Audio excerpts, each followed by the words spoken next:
ప్రకృతిలో ఆహ్, అత్యంత సున్నితమైన వస్తువు అంటే ఆహ్, మనం వెంటనే పువ్వు అంటాం కదా! అవును, ఖచ్చితంగా. పువ్వు అంటేనే ఒక అందం, ఒక పాజిటివ్ ఫీలింగ్. రైట్? కానీ ఆహ్, అదే పువ్వు మనల్ని మత్తులో పడేసే ఒక ప్రమాదకరమైన వల అని నేనంటే ఓహో! వల అంటారా? అవును. లేదా మన జీవితాన్ని పూర్తిగా మార్చేసే ఒక పదునైన ఆయుధం అని చెప్తే? వినడానికి కాస్త విచిత్రంగా ఉంది గదా! హ్మ్. నిజంగానే కొంచెం ఆశ్చర్యంగా ఉంది. ఎందుకంటే మనం పూలను సాధారణంగా డెకరేషన్ కోసమో, దేవుడికో వాడతామనుకుంటాం. ఎగ్జాక్ట్లీ. కానీ వేలాది సంవత్సరాల క్రితం నాటి ఒక ప్రాచీన గ్రంథం పూలను అసలు అలంకరణ వస్తువులుగా చూడనే లేదు.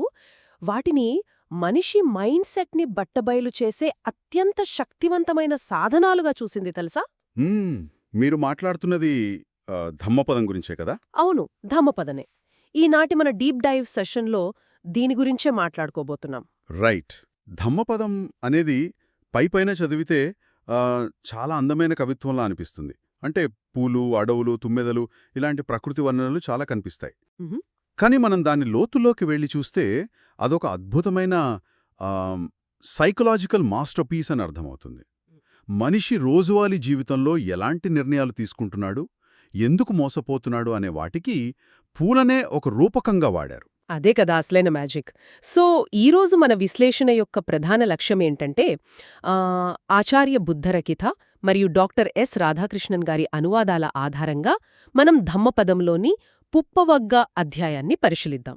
పుప్పవగ్గ అంటే పూల అధ్యాయం. ఇందులో ముఖ్యంగా 44 నుండి 49 వచనాల వరకు మనం చర్చిస్తాం. కరెక్ట్. సరే, దీన్ని విడమర్చి చూద్దాం. ఎందుకంటే ఇది ఏదో తత్వశాస్త్రం గురించి పెద్ద పెద్ద ఉపన్యాసాలిచ్చే పుస్తకం కాదు గదా.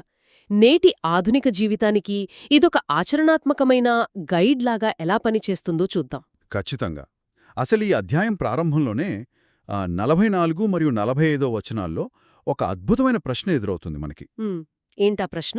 ఏంటంటే, ఈ కష్టాలతో కూడిన ప్రపంచాన్ని, అలాగే మనుషుల, దేవతల లోకాలను ఎవరు జయిస్తారు? జయించడం అంటే ఏదో కత్తి పట్టుకుని యుద్ధం చేసి గెలవడం కాదు కదా. కాదు కాదు. జయించడం అంటే, ఈ గందరగోళ ప్రపంచంలో స్పష్టతను, అంటే ఒక క్లారిటీని ఎవరు సాధిస్తారు అని అర్థం. దీనికి బుద్ధుడిచ్చిన సమాధానం చాలా సింపుల్. ఒక అన్వేషి మాత్రమే దీనిని సాధిస్తాడు అని. అన్వేషి అంటే? పాలి భాషలో దీనిని శేఖ అంటారు. అంటే నిరంతరం నేర్చుకునేవాడు లేదా శిష్యుడు అని అర్థం.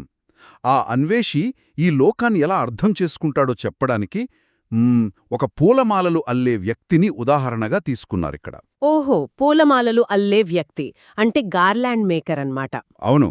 ఇప్పుడు ఒక నిపుణుడైన పూలమాలలు అల్లే వ్యాపారి తోటలోకి వెళ్తే ఏ పువ్వు పడితే ఆ పువ్వును గుడ్డిగా తెంచుకోడు కదా. ఖచ్చితంగా తెంచుకోడు. తనకు కావలసినవి మాత్రమే చూసుకుంటాడు. ఎగ్జాక్ట్లీ. పిచ్చి పూలను వదిలేసి తనకు కావలసిన సరైన అందమైన పూలను మాత్రమే చాలా శ్రద్ధగా ఏరుకుంటాడు. ఒక అన్వేషి కూడా తన జీవితంలో అలాగే సరైన జ్ఞాన మార్గాన్ని ఎంచుకుంటాడు అని ఆ వచనాల సారాంశం. అబ్బా, ఇక్కడే నాకు ఇంట్రెస్టింగ్ ఆలోచన వస్తోంది. చెప్పండి. మన ఆధునిక జీవితాన్ని ఒకసారి ఆ తోటతో పోల్చి చూద్దాం. అంటే ప్రతిరోజు మనం ఉదయం నిద్రలేచినప్పటినుంచి రాత్రి పడుకునే వరకు ఒక పెద్ద అడవిలాంటి సమాచారంలో పడిపోతూ ఉంటాం కదా. అవును. Information overload. అదే వందలాది ఎంపికలు, ఫోన్లో నోటిఫికేషన్లు, ఆఫీస్ టెన్షన్లు, రకరకాల ఎమోషన్స్, ఇదంతా ఒక గందరగోళమైన అడవి. ఆ అడవిలో దొరికిన ప్రతి ఆకును, ప్రతి పిచ్చి మొక్కను మనం పీకేస్తూ కూర్చుంటామా? కూర్చోకూడదు. అసలు మన బుర్రలోకొచ్చే ప్రతి నెగటివ్ ఆలోచనను మనం స్వీకరించాలా? లేదు కదా. ఆ పూలమాలలు అల్లే వ్యక్తిలాగా మనకు కావాల్సిన సరైన ఆలోచనలను మాత్రమే మనం ఏరి కూర్చోవాలి. ఇక్కడ మీరు చాలా ముఖ్యమైన పాయింట్ పట్టుకున్నారు. ఆసక్తికరమైన విషయమేంటంటే, బుద్ధుడు ఇక్కడ నిష్క్రియాత్మకతను, అంటే ప్యాసివిటీని బోధించడం లేదు. అంటే సైలెంట్గా కూర్చోమనట్లేదు. అస్సల్లేదు. చాలామంది బౌద్ధమతమంటే అన్నీ వదిలేసి ప్రశాంతంగా కళ్ళు మూసుకుని కూచోవడం అనుకుంటారు. కాని ఈ పూలమాలలు అల్లే వ్యక్తి ఉపమానం ఉద్దేశపూర్వకమైన ఎంపికను, అంటే యాక్టివ్ చాయిస్ని నొక్కి చెబుతుంది. రైట్. చాయిస్ అనేది చాలా ఇంపార్టెంట్ ఇక్కడ. అవును. ఆ మాల అల్లే వ్యక్తికి ఒక స్పష్టమైన విజన్ ఉంటుంది. ఏ పువ్వు ఏ రంగులో ఉంది, దీని పక్కన ఏది పెడితే మాల అందంగా వస్తుంది అనే ఒక విచక్షణతో చాలా కాన్షియస్గా నిర్ణయం తీసుకుంటాడు. హ్మ్. అంటే మన దినచర్యలో ఏది ముఖ్యమో ఏది కాదో ఫిల్టర్ చేసుకునే నైపుణ్యమన్నమాట. ఎవరో ఏదో అన్నారని కోపం తెచ్చుకోవడం అనే పిచ్చి పువ్వును వదిలేసి మన పని మీద ఫోకస్ చేయడం అనే సరైన పువ్వును ఎంచుకోవడం. ఎగ్జాక్ట్లీ. అదే అసలైన సాధన. వినడానికి చాలా బాగుందండి. చాలా లాజికల్గా కూడా ఉంది. కానీ ఆమ్, వాస్తవ జీవితంలో రియల్ లైఫ్లో ఇదంత సులువు కాదు కదా. అవును, ప్రాక్టికల్గా కష్టమే. అదే మనందరికీ ఏది మంచో ఏది చెడో బేసిగ్గా తెలుసు. అయినా సరే మనం అనవసరమైన విషయాల్లో తలదూరుస్తాం, దారి తప్పుతాం. ఆ పూలమాలలో అల్లే వ్యాపారిలాగా సరైన ఎంపికలు మనమెందుకు చేసుకోలేకపోతున్నాం? దీనికి తర్వాతి వచనాల్లో అంటే 46, 47, 48 వచనాల్లో చాలా స్పష్టమైన కళ్ళు తెరిపించే సమాధానం ఉంది. అసలు మనం ఎందుకు దారి తప్పుతున్నామో ఇవి వివరిస్తాయి. ఏం చెబుతున్నాయా వచనాలు? ముందుగా మనం గ్రహించాల్సిందేంటంటే ఈ శరీరం ఒక నీటి బుడుగలాంటిదని, ఒక ఎండమావి లాంటిదని తెలుసుకోవాలి. ఆ ఎండమావిని నిజమనుకునే భ్రమలో పడిపోయి మారుడు వేసే పూలబాణాలకు మనం బలైపోతున్నామని ఈ వచనాలు చెబుతున్నాయి. ఒక నిమిషం ఆగండి. ఇక్కడ మారుడు అంటే హిందూ పురాణాల్లో మనం చదివే మన్మధుడు లాంటివాడా? ఇంద్రియ సుఖాలకు ప్రతీక అనుకోవచ్చా? దాదాపుగా. మారుడు అంటే మృత్యువుకు, అలాగే మనల్ని దారి మళ్లించే ప్రాపంచిక సుఖాలకు, వ్యామోహాలకు ఒక ప్రతీక. ఓహో, ఓకే. ఇక్కడ మీరు గమనించాల్సిన ఆసక్తికరమైన విషయం ఒకటుంది. ఆ మారుడు వేసే బాణాలు ఏవో ఇనుముతోనో నిప్పుతోనో చేసినవి కావు. అవి పూలబాణాలు. పూలబాణాలు అంటే చాలా ఆకర్షణీయంగా ఉంటాయన్నమాట. అవును, పైకెంతో ఆనందాన్నిచ్చేవిగా కనిపిస్తాయి. ఆ బాణం తగిలినప్పుడు మనకు నొప్పి కలగదు, పైగా హాయిగా అనిపిస్తుంది. కాని వాటి అసలు ఉద్దేశ్యం మనల్ని మనం మర్చిపోయేలా చేయడం, టెంప్ట్ చేయడం. నాకిక్కడొక బలమైన సందేహం వస్తుంది. చెప్పండి. పూలు అంటేనే అందమైనవి, ఆనందాన్నిచ్చేవి కదా. మారుడు పూలబాణాలు వేస్తాడు, వాటిని ఛేదించాలి అంటున్నారు. అంటే జీవితంలో ఆనందాన్ని, సుఖాలను అనుభవించడం తప్ప ఇష్టమైన భోజనం చేయడం, హాలిడేస్కి వెళ్లడం ఇవన్నీ పాపాలా? ఈ సిద్ధాంతం మరీ కఠినంగా ఆనందానికి పూర్తిగా వ్యతిరేకంగా అనిపించడం లేదా? మనం రోబోల్లా బతకలేం కదా. మీరు అడిగిన ఈ ప్రశ్న దగ్గరే చాలామందికి పెద్ద కన్ఫ్యూజన్ వస్తుంది. దీని వెనకున్న అసలు ఉద్దేశ్యం అర్థం చేసుకోవాలి మనం. ఏంటది? బుద్ధుడు ఇక్కడ ఆనందాన్ని ద్వేషించమని చెప్పడం లేదు.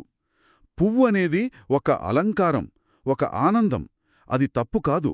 కాని ఇక్కడ సమస్య పూలతో కాదు. మరి దేనితో? ఎప్పటికీ తృప్తి చెందని మన ఆశతో కూడిన మనసుతో. అంటే గ్రాస్పింగ్ మైండ్ అనమాట. రాధాకృష్ణన్ గారి అనువాదంలో దీని గురించి ఒక అద్భుతమైన పాయింటుంది. మనిషి కేవలం ఆనందమనే పూలను మాత్రమే ఏరుకోవడంలో బిజీగా ఉండిపోతాడు అని ఆయన వివరించారు. అంటే ఎప్పటికీ సాటిస్ఫై అవ్వడమనమాట. అవును, ఆనందాన్ని అనుభవించడం తప్పు కాదు. కాని ఆ క్షణికమైన ఆనందమే జీవితం అనుకుని దానికి బానిసైపోవడమే అసలైన ప్రమాదం. ఓహో, ఇప్పుడు అర్థమైంది. ఆ పూల బాణాలు మనల్ని తాకినప్పుడు ఆ సుఖంలో పడిపోయి మన అసలు లక్ష్యాన్ని, మన అవేర్నెస్ని మనం మర్చిపోతాం. సరిగ్గా చెప్పారు. దీన్ని వివరించడానికే ఈ అధ్యాయంలో ఒక భయంకరమైన పవర్ఫుల్ ప్రతీకను వాడారు. అదే నిద్రిస్తున్న గ్రామం. నిద్రిస్తున్న గ్రామం, స్లీపింగ్ విలేజ్. అవును, అర్ధరాత్రి ఒక గ్రామం మొత్తం గాఢనిద్రలో ఉన్నప్పుడు అకస్మాత్తుగా ఒక భయంకరమైన వరద వస్తే ఆ గ్రామమంతా ఎలాగైతే కొట్టుకుపోతుందో మరణం కూడా అలాగే వస్తుంది అని దీనర్థం. అబ్బా! కేవలం సుఖాలు అనే పూలను మాత్రమే ఏరుకుంటూ ఎప్పటికీ తృప్తి చెందని వ్యామోహపు మనసుగల వ్యక్తిని ఆ వరద అలా ముంచెత్తుతుంది. వావ్! వినడానికే చాలా పవర్ఫుల్గా ఉందసలు. ఇక్కడ నిద్రపోవడమంటే రాత్రి పరుపు మీద పడుకోవడం కాదు కదా. ఇదొక రకమైన మానసిక నిద్ర. ఎగ్జాక్ట్లీ, అది ఇగ్నోరెన్స్. అవును. నేటి ఆధునిక సమాజాన్ని చూసుకుంటే మనం ఒక రకమైన ఆటోపైలట్ మోడ్లో బతుకుతున్నామనిపిస్తోంది. పొద్దున్న లేవడం, ఫోన్ తీసుకుని గంటల తరబడి స్క్రోల్ చేయడం, ఏదో ఒక క్షణిక సుఖం కోసం పరుగులు తీయడం. అవును. ఒక కోరిక తీరగానే వెంటనే ఇంకొక కోరిక. ఆ దప్పికెప్పటికీ తీరదు కదా. అదే, ఆ తృప్తి లేకపోవడాన్నే ఈ వచనాలు చాలా బలంగా ఎత్తిచూపాయి. మన కోరికలకు ఒక అంతముండదు. ఆ మత్తులో పడిపోయి మనం ఎక్కడ ఉన్నామో, ఏం చేస్తున్నామో కూడా మర్చిపోతాం. మనం పడుకుంటున్నది ఒక పెద్ద వరద పక్కనే అని తెలియని అమ్మాయకత్వమే ఆ నిద్రిస్తున్న గ్రామం. నిజమే, మనం ఆ సుఖాల మత్తులో మునిగిపోయి అసలు సమయం, జీవితమనే వరద మనల్నెటు తీసుకుపోతోందో గమనించలేకపోతున్నాం. హ్మ్, ఆ వరద ఎప్పుడో వయసైపోయాక వచ్చేది కాదు కదా, మన చేతుల్లోంచి జారిపోతున్న ప్రతి క్షణమే ఆ వరద అనుకోవచ్చు. కరెక్ట్. అంటే మారుడి పూలబాణాలను ఛేదించడమంటే సుఖాలను వదిలేసి అడవులకు వెళ్ళిపోవడం కాదు, ఆ సుఖాల మత్తులో పడిపోయి జీవిత పరమార్థాన్ని మర్చిపోకుండా మేల్కొని ఉండటం. అప్పుడే ఆ వరద నుండి తప్పించుకోగలం. అదే దానికి సరైన అర్థం. సుఖాలను అనుభవించండి, కానీ మైండ్ఫుల్గా ఉండండి, వాటికి బానిసలు కావద్దు. రైట్. మరి ప్రాక్టికల్గా ఆలోచిస్తే ఆ క్షణిక సుఖాల వరదలో కొట్టుకోకూడదంటే ఎలా బతకాలి మనం? హ్మ్, ఎందుకంటే మనం సమాజంలోనే ఉండాలి, ఉద్యోగాలు చెయ్యాలి, కుటుంబంతో గడపాలి. ఇవన్నీ చేస్తూనే దారి తప్పకుండా ఉండటానికి ఏదైనా ఆచరణాత్మకమైన మార్గముందా? ఖచ్చితంగా ఉంది. ఊరికే మేల్కొని ఉండండి అంటే అది గాలిలో మాటలా అనిపిస్తుంది కదా. దీనికేదైనా మోడలుందా అసలు? దానికి అత్యుత్తమమైన ఆచరణాత్మకమైన మోడల్ తర్వాతి వచనంలో, అంటే 49వ వచనంలోనే దొరుకుతుంది. బహుశా ప్రకృతి నుండి తీసుకున్న బెస్ట్ ఉదాహరణ ఇదే అని నేననుకుంటున్నాను. ఏంటది? ఒక తెలివైన వ్యక్తి లేదా ముని ఈ సమాజంలో ఎలా జీవించాలి అనేదానికి ఒక తేనెటీగను రోల్ మోడల్గా చూపించారు. తేనెటీగనా? అంటే ఎప్పుడూ బిజీగా కష్టపడుతూ పనిచేస్తూ ఉండాలనా? కాదు కాదు, బిజీగా ఉండటం గురించి కాదిక్కడ పాయింట్. ఒక తేనెటీగ పువ్వు దగ్గరకు వెళ్ళినప్పుడు ఏం చేస్తుందో సూక్ష్మంగా గమనించండి. అది పువ్వు యొక్క రంగును, దాని అందాన్ని లేదా ఆ సున్నితమైన పరిమళాన్ని ఏమాత్రం చెడగొట్టదు. పువ్వును గాయపరచకుండా కేవలం తనకు కావాల్సిన మకరందాన్నే, అంటే తేనెను మాత్రమే స్వీకరించి నిశ్శబ్దంగా ఎగిరిపోతుంది. అబ్బా, ఎంత గొప్ప అబ్జర్వేషన్! అవును, ఒక తెలివైన వ్యక్తి కూడా సమాజంలో అలాగే సంచరించాలి అని బుద్ధుడు చెప్పారు. ప్రాచీన కాలంలో బౌద్ధ భిక్షువులు ఆహారం కోసం గ్రామాల మీద ఆధారపడేవారు కదా. అవును, భిక్షాటన చేసేవారు. రైట్. వారు భిక్షాటన చేసేటప్పుడు ఏ ఒక్క ఇంటిపైనా భారం పడకుండా, వాళ్ళ ఆనందానికి ఏ ఆటంకం కలిగించకుండా తమకు కావలసింది మాత్రమే తీసుకుని వెళ్ళిపోయేవారు. దాన్నే తేనెటీగ మార్గం అంటారు. ఇది వింటుంటే నాకు ఆధునిక కాలపు పర్యావరణ పరిరక్షణ అంటే సస్టైనబిలిటీ గుర్తొస్తోంది. ఎలా? ఇప్పుడు మనం ఎక్కడ చూసినా లీవ్ నో ట్రేస్ గురించి మాట్లాడుకుంటున్నాం. ప్రకృతి వనరులను వాడుకోవాలి, కాని భూమిని నాశనం చేయకూడదు, భవిష్యత్ తరాలకు మిగల్చాలి అని. కాని ఇప్పుడు మనం చేస్తున్నదేంటి? అవును, మనం అన్నీ ధ్వంసం చేస్తున్నాం. మనం తేనెటీగల్లా వ్యవహరించడం లేదు, ఆ పువ్వునే వేళ్లతో సహా పీకేసి నమిలేస్తున్నామనిపిస్తోంది. అడవులను నరికేస్తున్నాం. మునుపటి పాయింట్లో మనం మాట్లాడుకున్న ఆ ఎప్పటికీ తృప్తి చెందని అత్యాశ దేనికి దారితీస్తోందో ఇక్కడ స్పష్టంగా అర్థమవుతోంది. ఆ పోలిక 100% కరెక్టండే. మన అత్యాశకు సరైన విరుగుడు ఈ తేనెటీగ మార్గమే. మనం ప్రకృతితో వ్యవహరించే తీరులోనే కాదు, ఇది మనుషుల మధ్య సంబంధాలకు, మన కెరీర్కు కూడా వర్తిస్తుంది. ఎగ్జాక్ట్లీ. ఆఫీస్ రాజకీయాల్లో కూడా దీన్ని అప్లై చేయొచ్చు. మనం కెరియర్లో పైకి ఎదగాలి అంటే పక్కవాణ్ణి తొక్కేయాల్సిన అవసరం లేదు. తోటి ఉద్యోగుల ఆనందాన్ని ఇబ్బంది పెట్టకుండానే మనం మన పని చేసుకుంటూ వృద్ధి చెందవచ్చు. చాలా ప్రాక్టికల్ పాయింట్ ఇది. ఎదుటివారిని డామినేట్ చేయకుండా ఉండటం.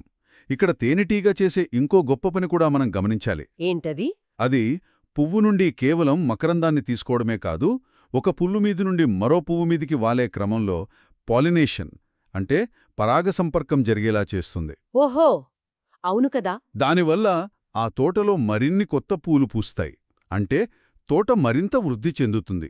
ఒక తెలివైన వ్యక్తి కూడా అంతే.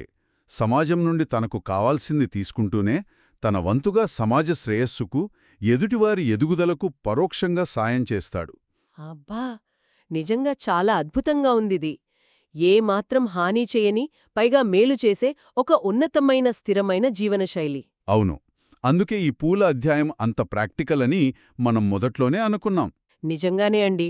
పూల అనే ఒక చిన్న అనాలజీ తీసుకుని మన ఆలోచనల దగ్గర్నుండి మనం చేసే పనుల వరకు జీవిత సత్యాలను ఇంత అద్భుతంగా కనెక్ట్ చేయడం ఆశ్చర్యంగా ఉంది. ఒకసారి మనం ఈరోజు చర్చించిన విషయాలను క్రమంలో చూస్తే ముందుగా మన బుర్రలోకి వచ్చే వందలాది చాయిసెస్లోంచి ఏది ఉంచుకోవాలి, ఏది వదిలేయాలి అని ఒక పూలమాలలు అల్లే వ్యాపారిలాగా స్పృహతో ఎంచుకోవాలి. కరెక్ట్. అక్కడ్నుంచే అసలైన ప్రయాణం మొదలవుతుంది. అలా సరైన ఎంపిక చేసుకోకుండా గుడ్డిగా ఆనందాల వెంట పడితే ఆ నిద్రిస్తున్న గ్రామంలాగా మన సమయం అనే వరదలో కొట్టుకుపోతాం. ఆ మత్తు నుండి బయటకు రావాలి. తేనెటీగ మనకు నేర్పించింది. ఎదుటివారి రంగును, పరిమళాన్ని చెడగొట్టకుండా కేవలం మనకు కావాల్సిన మకరందాన్ని మాత్రమే స్వీకరిస్తూ తిరిగి సమాజానికి మేలు చేసే స్థాయికి చేరుకోవాలి. అవును. ఒక అన్వేషి ప్రయాణం తన ఆలోచనలను ఫిల్టర్ చేసుకునే నైపుణ్యం దగ్గర మొదలై ఎవరికీ భారం కాని తేనెటీగ స్థాయి దగ్గర ఎలా ముగుస్తోందో ఈ గ్రంథం మనకు కళ్లకు కట్టినట్లు చూపించింది. ఇది కేవలం చదువుకునే పుస్తకం కాదు, ప్రతిరోజూ మనం ఆచరించాల్సిన ఒక జీవనకళ. నిజమే. ఇదంతా విన్న తర్వాత నాకొక ఆలోచన బుర్రలో బలంగా నాటుకుపోయింది. దాన్ని మన వినేవారందరితో పంచుకోవాలనుకుంటున్నాను. తప్పకుండా చెప్పండి. ఈరోజు మనం తెలుసుకున్న దాని ప్రకారం మన దైనందిన చర్యలే, అంటే మనం రోజూ ఉదయం నుండి రాత్రి వరకు తీసుకునే చిన్న చిన్న నిర్ణయాలే ఆ పూలు అనుకుందాం. అలా అయితే తెలియకుండానే మన భవిష్యత్తు కోసం మనం ఎలాంటి పూలమాలను అల్లుతున్నాం? ఎవరికి వారు వేసుకోవాల్సిన చాలా లోతైన ప్రశ్న ఇది. అవును. ఆ మాలలో మనం ఏరుకున్న పూలు కోపానికి సంబంధించినవా, ఎప్పటికీ తీరని వ్యామోహానివా, లేక ప్రశాంతత, సానుభూతి, ఎదుటివారికి సాయం చెయ్యాలనే ఆలోచనలకు సంబంధించినవా? ఖచ్చితంగా ఆలోచించాల్సిన విషయం.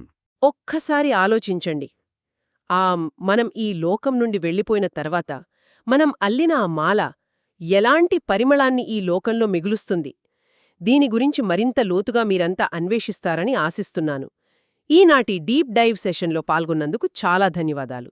మరో అద్భుతమైన అంశంతో మళ్ళీ కలుద్దాం.